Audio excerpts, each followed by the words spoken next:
Automated counting machines pwedeng ma-hack? What?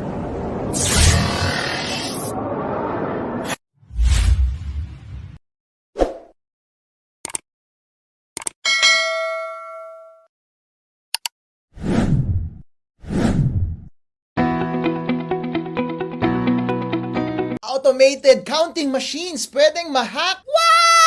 Alright, kinasuhan ako ng COMELEC dahil sa isang video kung saan pinag-uusapan ko yung kahinaan ng automated counting machines or ACM at pwede ba silang ma-hack? Ito po si Attorney Harold Respicio at kinasuhan ako ng COMELEC at ipapadisbar din daw nila ako at tatanggalin din daw yung lisensya ko bilang CPA mula sa PRC. Wow! Nakakatakot, alright? Yung video na yon na sinasabi nila ay pinatanggal na nila mula sa Facebook, so hindi nyo ma-access. So pag-uusapan natin ngayong araw na ito kung ano yung laman ng video na iyon.